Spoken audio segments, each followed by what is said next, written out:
The first time I heard my own theory come out of Dr. Aris Thorne's mouth, I thought I was dreaming. It was at the Caldwell Symposium, the biggest conference in our field. She was on stage, bathed in a spotlight, explaining the Thorne Hypothesis about synaptic plasticity to a rapt audience of 500. Every word, every diagram, every clinical implication, it was mine. I'd scribbled it in a lab notebook 2 years ago, explained it to her over cheap wine in her office, voice shaking with excitement. She called it promising, but raw. Now it was polished, published, and bearing her name.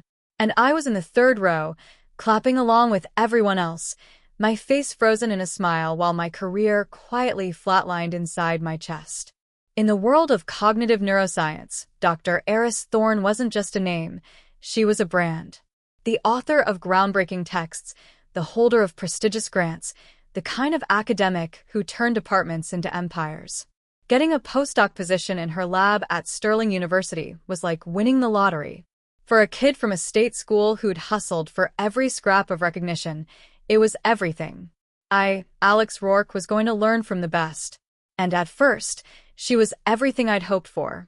Brilliant, demanding, charismatic.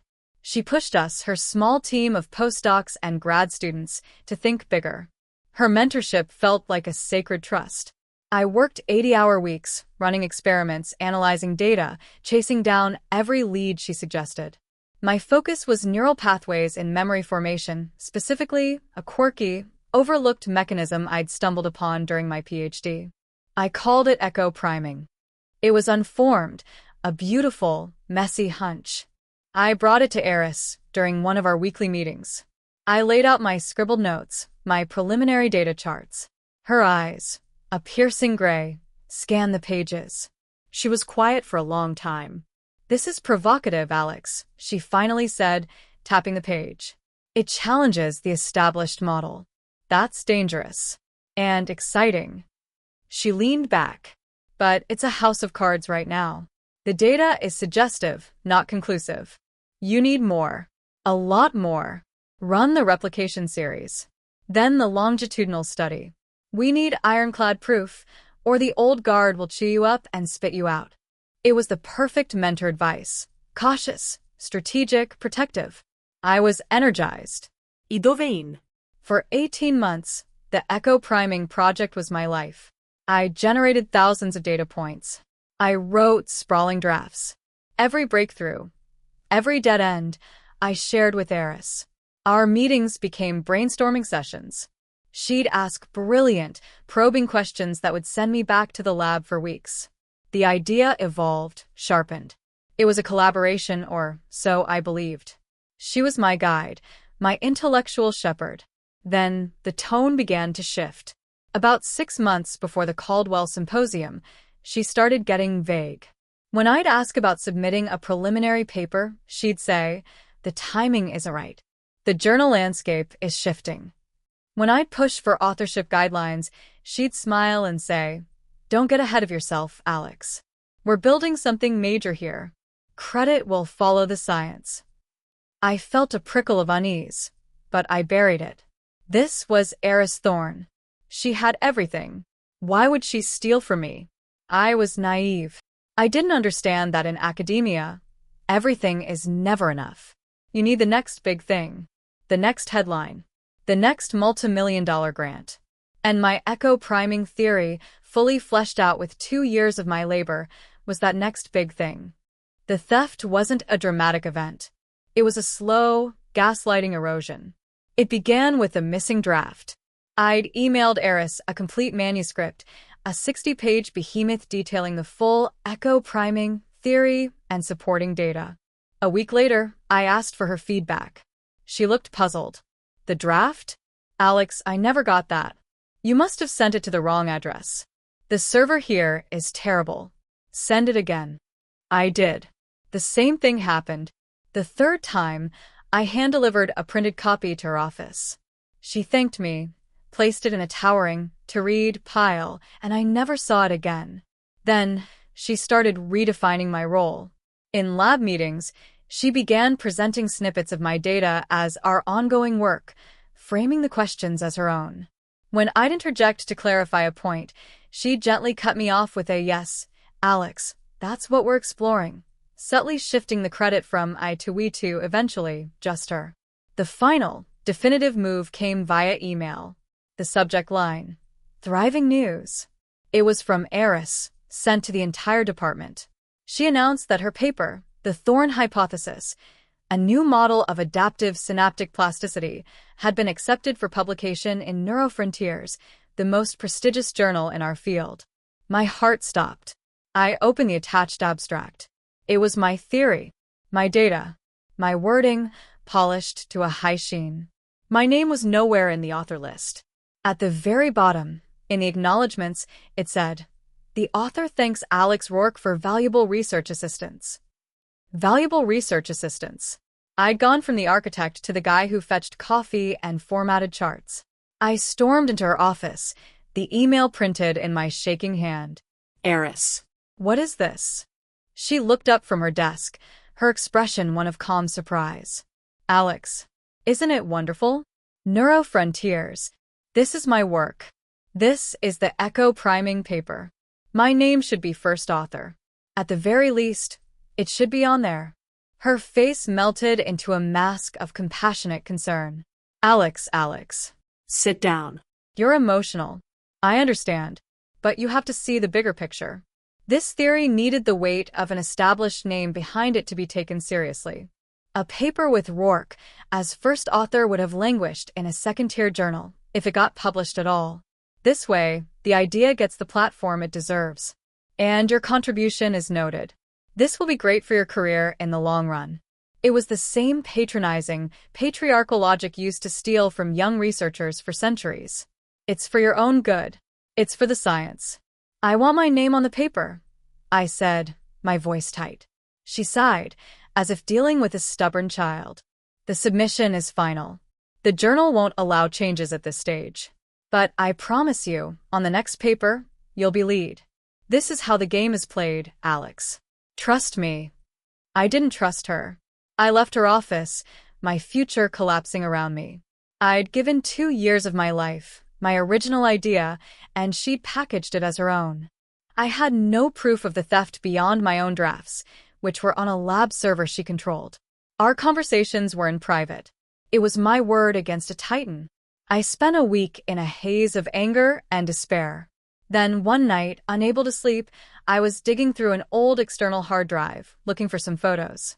I stumbled upon a folder labeled Lab Notes, Audio. I'd forgotten about it. During the early, feverish days of the project, I'd sometimes record voice memos to myself, verbalizing my thought process, my breakthroughs, my questions. I'd talk into my phone during long commutes or late nights in the lab. With a trembling hand, I opened the folder. There were dozens of files. I clicked on one at random, dated almost 2 years prior. My own voice, tired but excited, filled my headphones. So if the standard model is wrong, and the priming effect isn't just noise, but an active echo of the initial encoding pathway, then it could explain the consolidation anomalies in the hippocampal data. I'm calling it echo priming for now. God, this could be big. I scrolled. Another file, a few months later. Met with Aris today. Laid out the echo priming framework. She was intense. Asked a ton of questions about the longitudinal design. Said it was daring. I think she's on board. This feels real. And then I found it. The golden file. Dated just over a year ago. It wasn't a memo to myself. It was a voicemail. I had called Aris after a major experiment finally yielded the conclusive data set. She hadn't answered. I'd left a rambling, jubilant message. I played it. My voice, breathless with triumph. Asterisk. Aris, it's Alex. I just ran the final analysis on cohort C. The p-value is 0.0001. It's not a fluke. Echo priming is real. The mechanism works exactly as I predicted. I've got the graphs, the full data package. This is it. This is the proof. Call me back. We need to talk about the paper. I think we should target Neurofrontiers. Asterisk. There was a long pause on the recording. Then the beep. It was all there. My name for the theory. My claim of prediction. My data. my suggestion of the very journal she published in. And it was time-stamped over a year before her paper was submitted. It wasn't just a paper trail. It was a voice trail. An irrefutable, time-stamped audio record of my intellectual ownership, sent directly to her. I had the proof. Now, I had to decide what to do with it. I saved the voicemail file in 3 separate, encrypted locations. I held a digital smoking gun. But a gun is only powerful if you're willing to pull the trigger. Confronting her privately would lead to more lies, more promises, more gaslighting. Going to the university would start a bureaucratic war I couldn't afford against a professor with deep institutional ties. I was trapped in a different way now, paralyzed by the power of my own evidence. While I wrestled with the decision, an invitation arrived in my university inbox. Dr. Aris Thorne was receiving the prestigious Caldwell Medal for her groundbreaking work on the Thorne Hypothesis. The award ceremony was in 2 months. I was invited as a member of her lab. So, what would you do? Take the evidence to the university quietly, or wait for the very public stage of her greatest triumph? Let me know your strategy in the comments. In Part 2, the planning begins, and I seek an unlikely ally in the most cutthroat place imaginable, the academic world itself. Subscribe. I didn't go to the university. I went to a lawyer. Not a university lawyer, not an intellectual property guy. I went to a defamation and civil litigation attorney named Miranda Cole, whose website tagline read, "When reputation is the asset." I laid it all out on her polished desk, the voicemail, the timestamps, the drafts, the Neurofrontiers paper. She listened, her expression neutral. When I finished, she didn't offer sympathy. She laid out a brutal fact. This isn't a fight for credit, Alex. It's a fight for your professional life. And in this fight, the awards ceremony isn't a problem. It's a battlefield. Miranda Cole was in her 40s, sharp as a scalpel, with the calm demeanor of someone who'd seen every variety of human betrayal. If you go through university channels, she explained, you'll be routed to the Office of Research Integrity. Their primary goal is to protect the university's reputation, not yours. The process is slow, confidential, and often ends with a quiet corrective action, a footnote in a future paper, if you're lucky. Aris Thorne would survive it with a slap on the wrist. You would be branded a troublemaker and blacklisted from every major lab in the country. She leaned forward. You have a unique piece of evidence, the voicemail. It's time-stamped, it's emotional, it's undeniable. It's not a dry email. It's a human voice claiming discovery. In the court of public opinion, which, in academia, is the only court that really matters, that's devastating. But you have to use it strategically. You can't just leak it.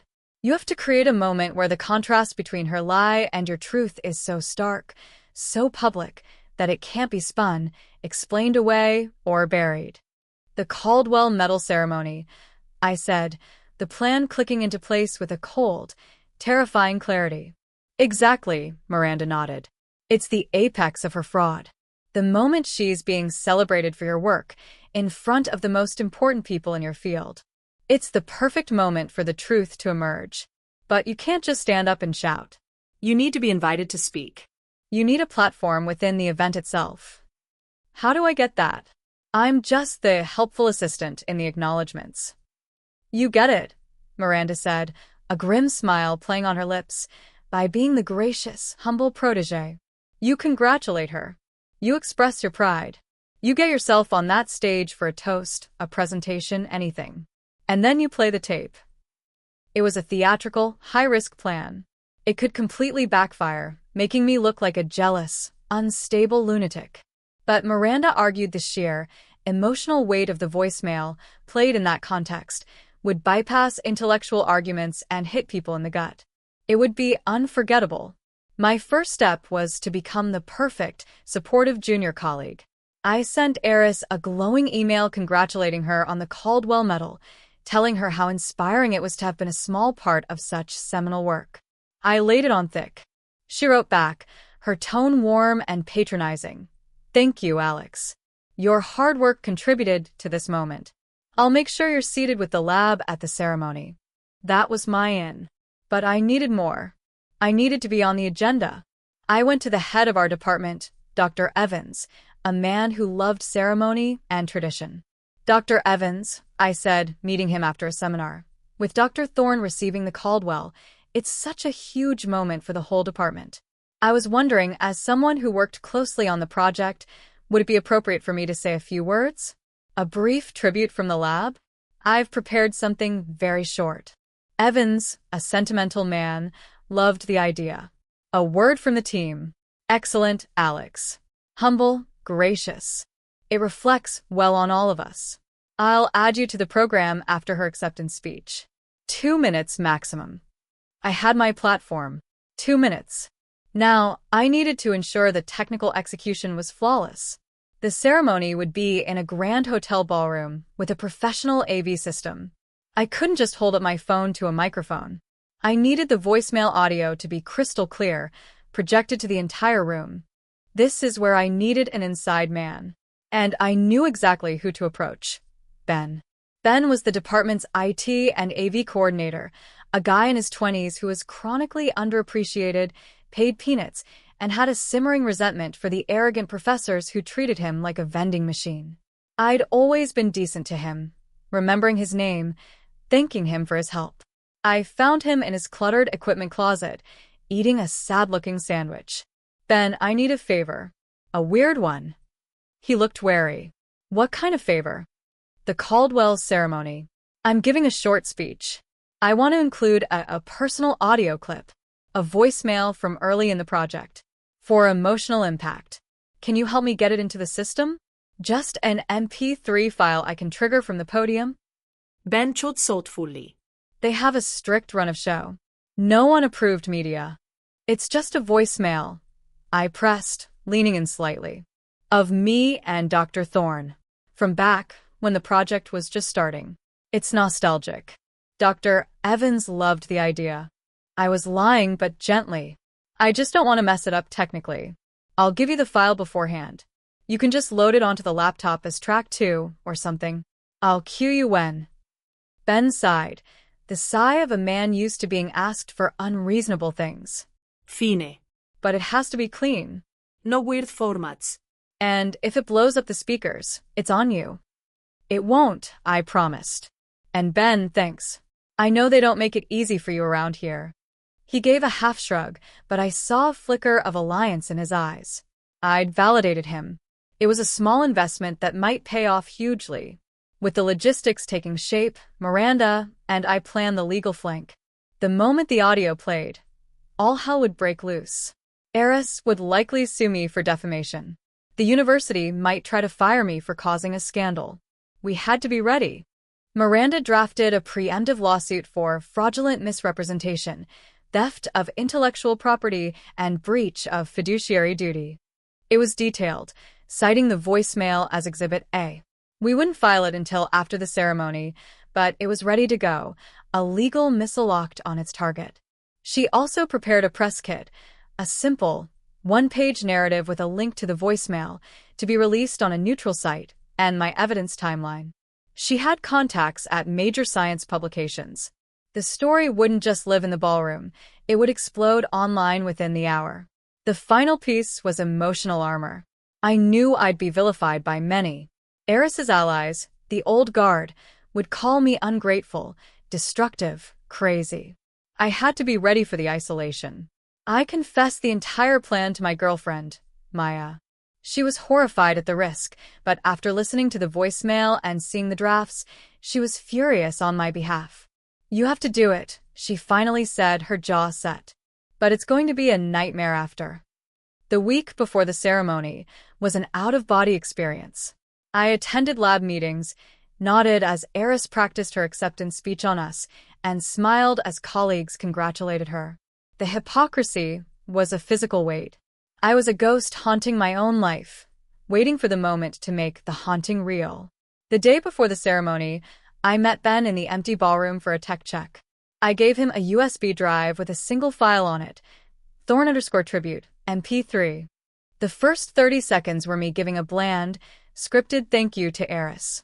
Then, at the 30-second mark, the audio seamlessly crossfaded into the voicemail. I'd edited it professionally, so the transition would be jarring but clear. Ben loaded it, tested it. My voice, saying, "Thank you, Dr. Thorne, for your guidance," echoed in the empty room, then dissolved into the older, breathless voicemail. "Aris, it's Alex. I just ran the final analysis on Cohort C. Echo priming is real." Ben's eyes went wide. He stopped the audio. The silence in the ballroom was profound. He looked at me, really looked at me for the first time. "Holy shit," he whispered. "You're going to nuke her." "I'm going to tell the truth," I corrected, my voice quiet. A slow grin spread across Ben's face. It was the grin of an underdog seeing a chance to tip over a giant. "Track 2, he said, pulling the USB drive out and handing it back to me. "I'll have it cued. Just give me the signal." A clear tap on the podium mic. He was no longer a reluctant accomplice. He was a co-conspirator. The night before the ceremony, I couldn't sleep. I played the voicemail one last time. The excitement in my own voice, the trust, felt like an artifact from a dead civilization. That person was gone, replaced by this calculated, angry ghost planning a public execution. Was I becoming as ruthless as she was? Or was this the only language power understood? The suit was pressed.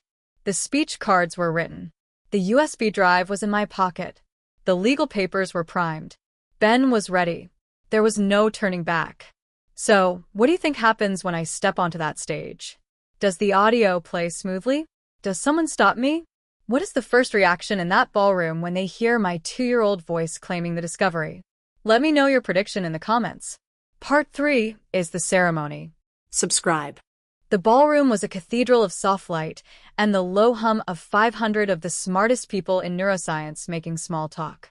I sat at the lab's table, 10 feet from the head table where Aris held court, radiant in a navy suit, accepting pre-award congratulations. My palms were slick. The USB drive was a cold, hard rectangle in my inner jacket pocket. I ran my thumb over the speech cards in my lap, the bland words I'd written. My 2-minute window was scheduled right after her acceptance speech. I had to walk past her to get to the podium. Our eyes met across the room. She gave me a small, regal nod of approval. She was proud of her gracious protégé. She had no idea I was carrying a bomb with her name on it. The dinner was a blur of clinking silverware and speeches I didn't hear. The Caldwell Foundation chair, an elderly Nobel laureate, finally took the stage to present the medal. He gave a glowing summary of the Thorne Hypothesis, calling it a paradigm-shifting insight into the very fabric of memory. Each word was a twist of the knife. I watched Aris walk to the stage, her stride confident, a modest smile on her lips. The applause was thunderous. She shook the chair's hand, accepted the heavy medal on its ribbon, and turned to the microphone. Her acceptance speech was a masterpiece. She spoke of the long, solitary journey of inquiry, the nights of doubt, the sudden, breathtaking moment of clarity. She was narrating my journey, wearing it as her own skin. She thanked her department, her university, her family. Then, she gestured to our table. And, of course, the bright minds in my lab, whose diligent work helps bring these ideas to light. Thank you. It was the final, patronizing brush-off. Diligent work. We were manual labor. She was the visionary.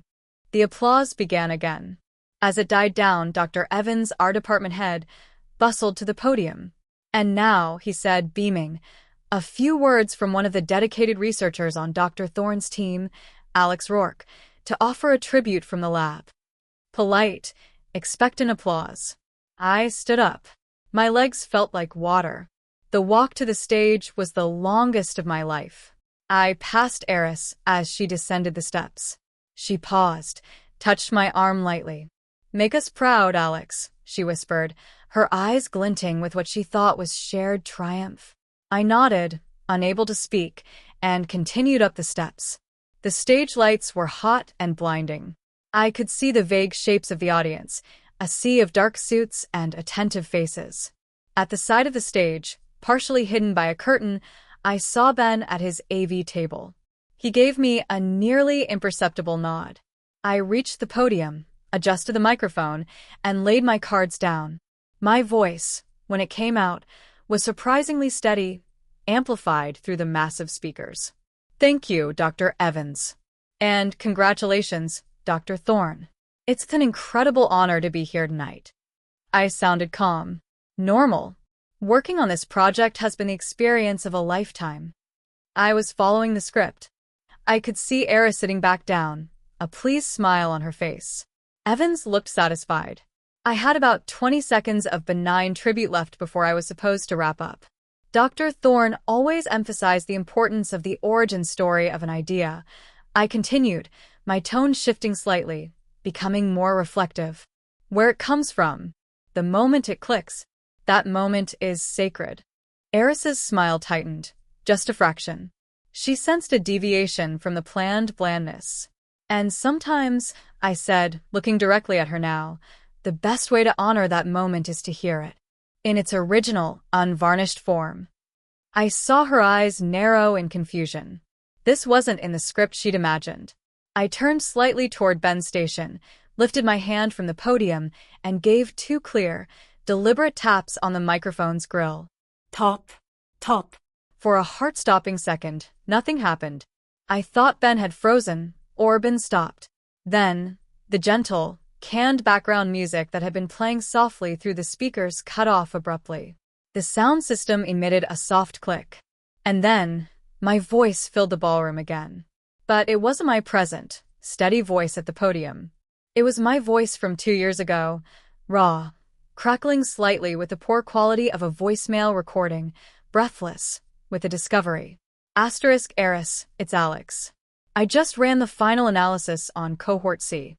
The p-value is 0.0001. It's not a fluke. Echo priming is real. The mechanism works exactly as I predicted. I've got the graphs, the full data package. This is it. This is the proof. Call me back. We need to talk about the paper. I think we should target neurofrontiers. Asterisk. The silence after the recording ended was absolute. It wasn't the silence of boredom. It was the silence of 500 people having their reality shattered at once. You could hear a glass clink somewhere in the back, unbearably loud. Every head swiveled from me, frozen at the podium, to Aris Thorne, sitting at the head table. Her face was a mask of pure, undiluted shock. The color had drained from it, leaving a waxy pallor. Her mouth was slightly open. For a long moment, she didn't move. She just stared at me, the truth hanging in the air between us, as tangible as the metal around her neck. Then chaos. Aris shot to her feet, her chair screeching backwards. That's a fake, she shouted, her voice high and strained, without the microphone.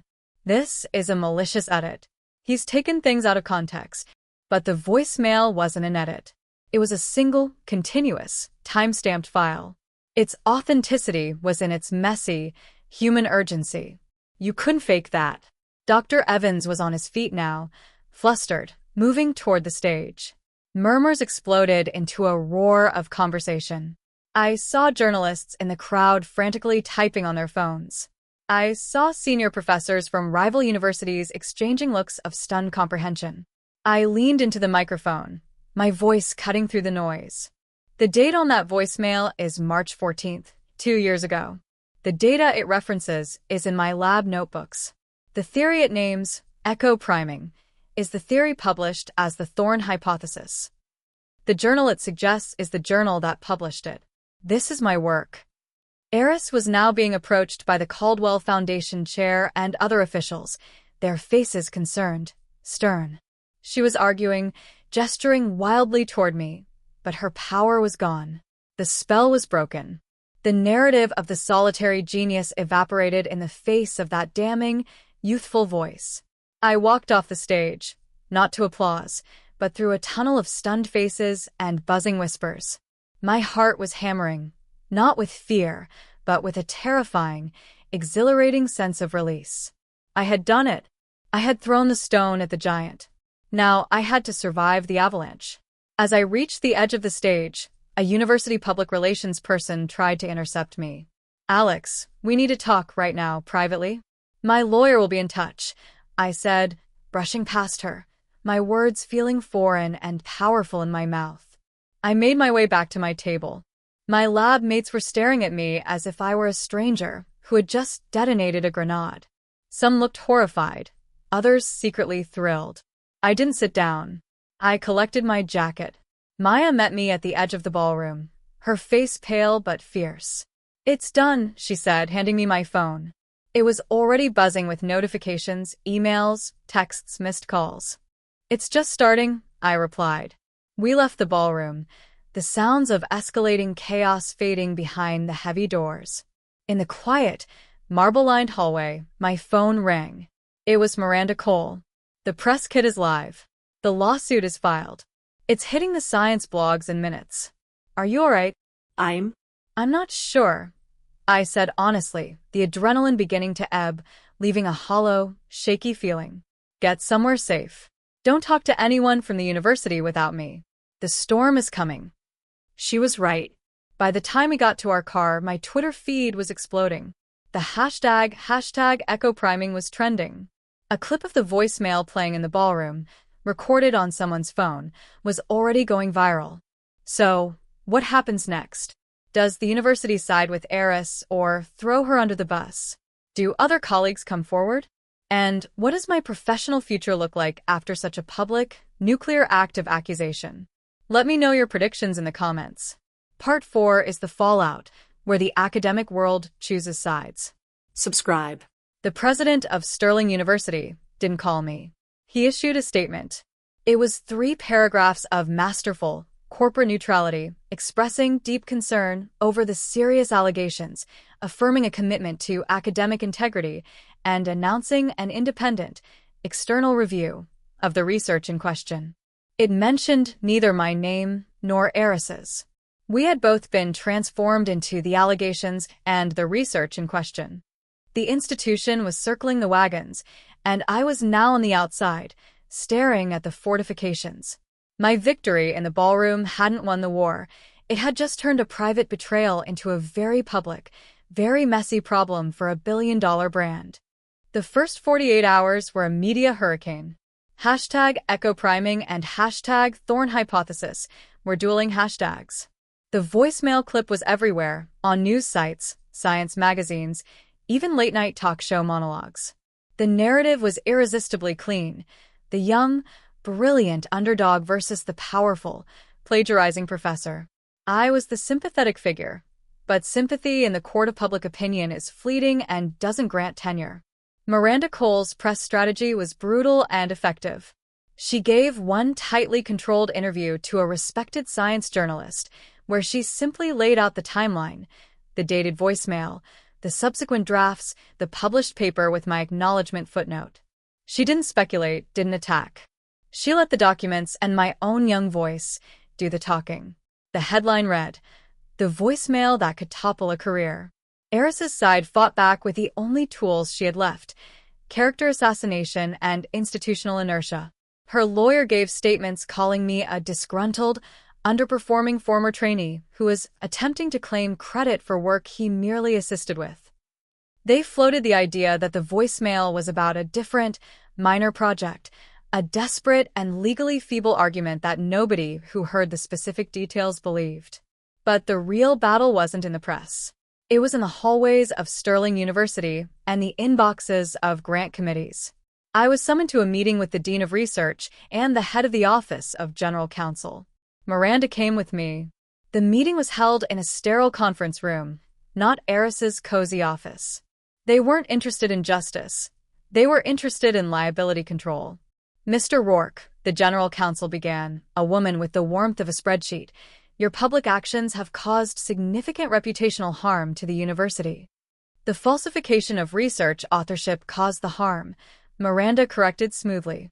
"My client merely exposed it." "The alleged falsification," the counsel shot back. "Which is why we have initiated an external review. In the meantime, we must consider the university's position. Dr. Thorne has been placed on paid administrative leave, pending the review's outcome." Paid leave. A vacation while they figured out how to manage the scandal. "And my client?" Miranda asked. "His position in the lab is clearly untenable. Mr. Rourke's postdoctoral fellowship, the dean said, clearing his throat, was always contingent on the continuation of grant funding tied to Dr. Thorne's lab. With the lab's activities suspended and the principal investigator on leave, that funding is in question. We can discuss a transfer to another lab, but given the circumstances, finding a principal investigator willing to take on a project with this level of associated controversy may be difficult. They were firing me with bureaucracy, cutting me loose. I was now a professional pariah, the guy who'd set off a scandal. Other PIs wouldn't touch me with a 10-foot pole. I was radioactive. "We understand," Miranda said, her voice icy. "We will consider our options. But be advised, the lawsuit we have filed seeks not only credit and damages, but also injunctive relief to prevent Dr. Thorne from further profiting from my client's work. This includes grant money, speaking fees, and royalties. The university, as the recipient of overhead from those grants, could be named as a related party." It was a threat, a direct shot across the university's financial bow. The atmosphere in the room chilled further. The external review would take months. In the academic world, months without a lab, without pay, without a publishing record, is a death sentence. My career, which I'd fought so hard to reclaim, was bleeding out in procedural limbo. The personal toll was worse. My email and social media were a battleground. Supportive messages from other junior researchers who'd been stepped on were mixed with venomous attacks from Aris's allies, senior scientists, former students who owed their careers to her. I was called ungrateful, careerist, a snake. One email from a famous emeritus professor read, "You have destroyed a great scientist for a moment of fame. You will never work in this town again." Maya was my rock, but the stress was eroding us. She'd lie awake at night, worrying about our finances, about my mental state. What if you can't get another job? What if no one believes you in the end? The doubt was a constant, whispering companion. Then, a crack appeared in the fortress. An email arrived from a name I recognized, Dr. Lena Cho, a renowned neuroscientist at a West Coast institute, a rival of Aris's. Her email was short. "Mr. Rourke, I heard the voicemail. I read your timeline. I believe you.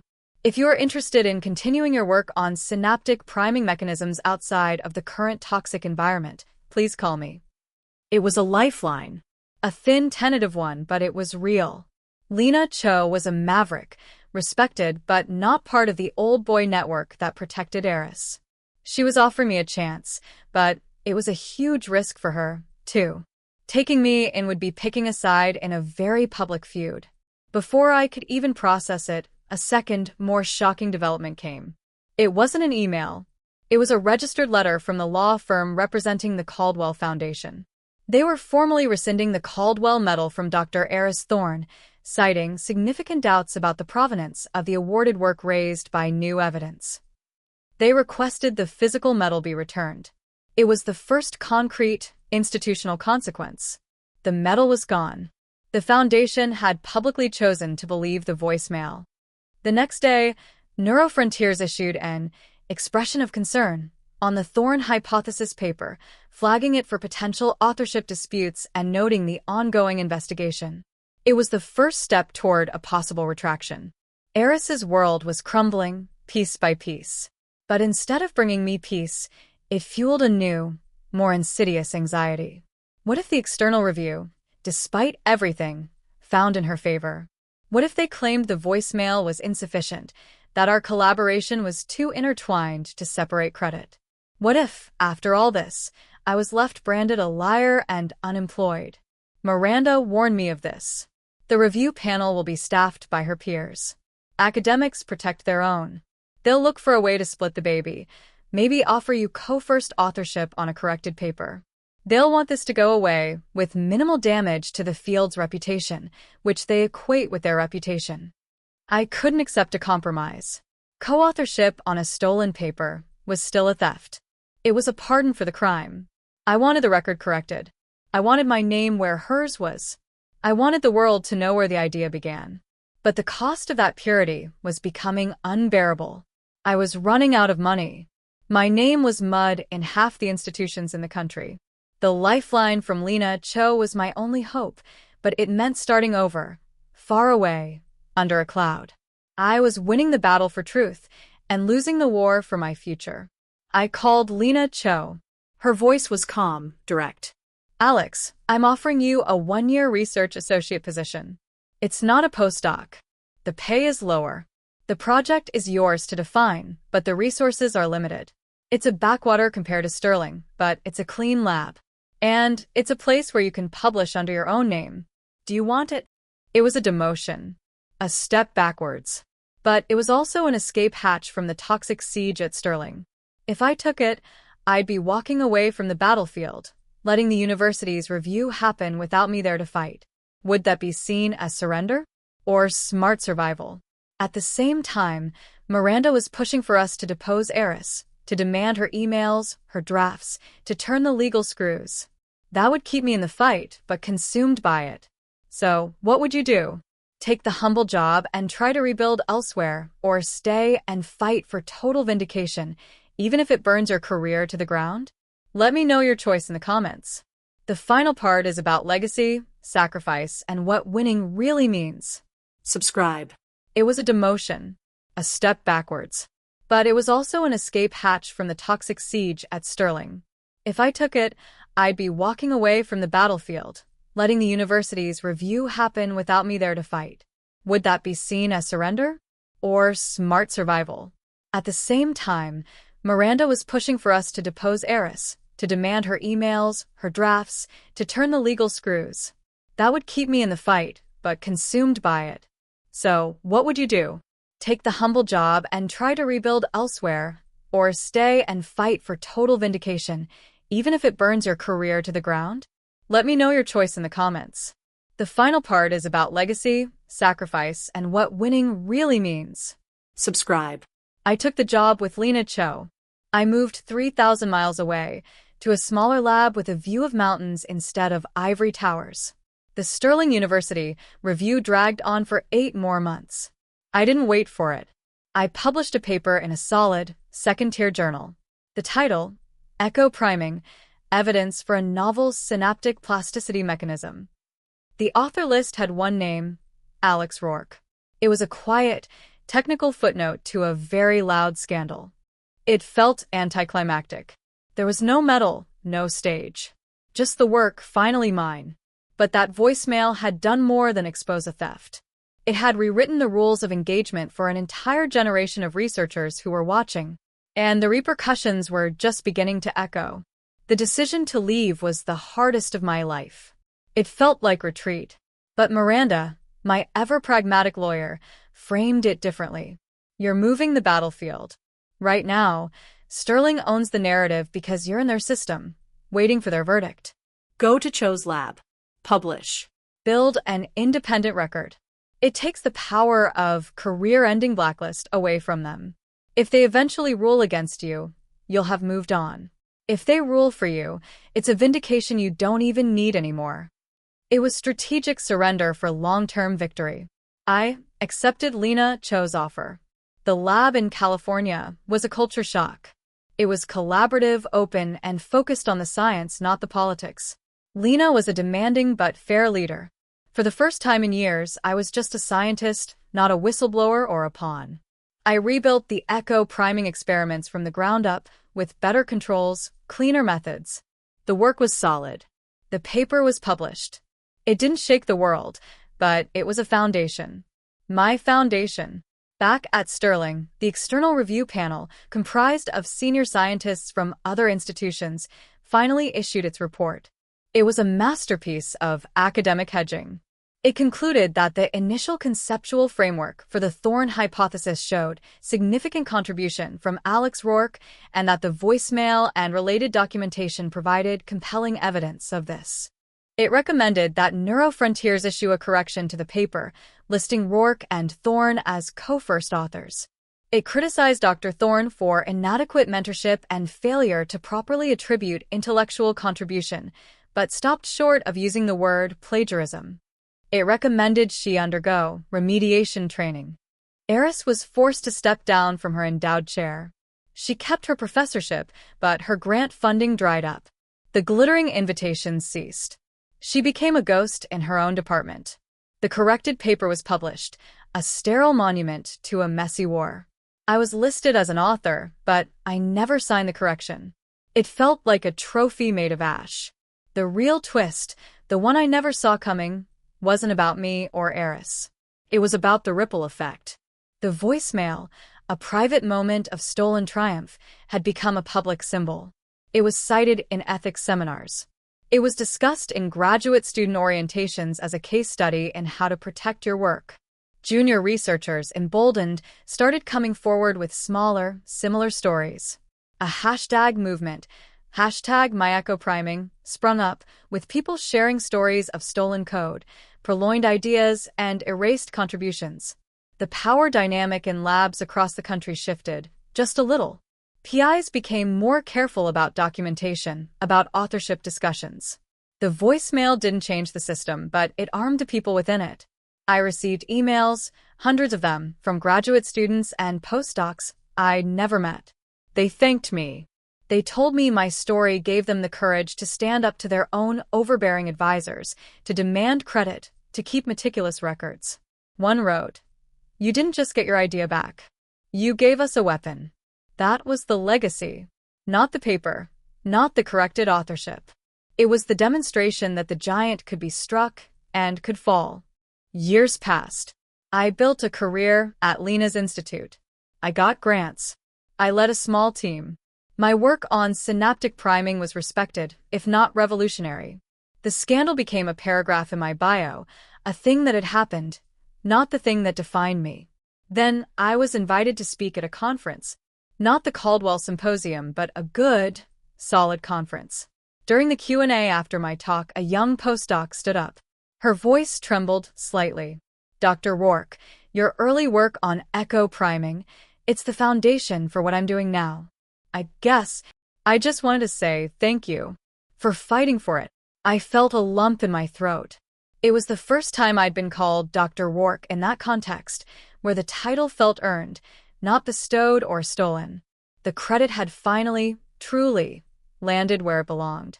After the session, as I packed up my laptop, I saw a familiar figure lingering at the back of the room. Aris Thorne. She looked older, diminished. Her once impeccable style was replaced with something frumpier, less confident. She was there as an attendee, not a speaker. Our eyes met across the rows of empty chairs. There was no anger left, just a weary recognition. She gave the faintest of nods, not of apology, but of acknowledgement, of a shared, devastating history. Then she turned and walked out. I didn't feel triumph.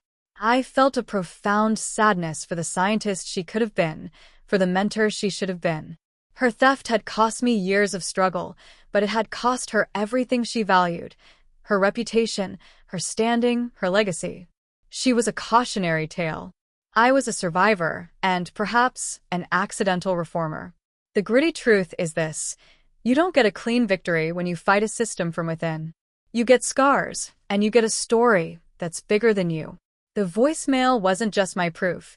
It became a piece of cultural evidence in the ongoing trial of power versus fairness. I got my name on the science, but I lost my innocence, my trust, and years of my professional life. Was it worth it? For the young researcher who emailed me last week, terrified to confront her advisor about authorship? Yes.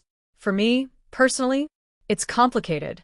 I have a career I built with my own hands, on my own terms. But sometimes, in the quiet of my lab, I miss the person I was before I ever recorded that voicemail, the one who believed a great idea, shared with a mentor, was enough. So, did I win?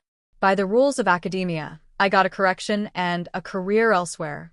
By the rules of justice, the thief was exposed and diminished. But the real victory was intangible. It was in the emails from strangers, in the shift in conversation, in that young postdoc calling me Dr. Rourke for my work. The micro-niche here isn't just reclaiming credit. It's about the collateral damage of truth-telling and the unexpected, wider legacy it can create. Have you ever had to choose between a peaceful lie and a painful truth, knowing the truth might help others but devastate you? Or have you been inspired by someone else's fight to stand up for your own? This is a debate about sacrifice and ripple effects. Share your story or your take in the comments below. And if this story of a stolen idea and a very public reckoning resonated with you, share it. Sometimes, the most powerful tool isn't in a lab, it's in your voice and the courage to use it. Thanks for listening.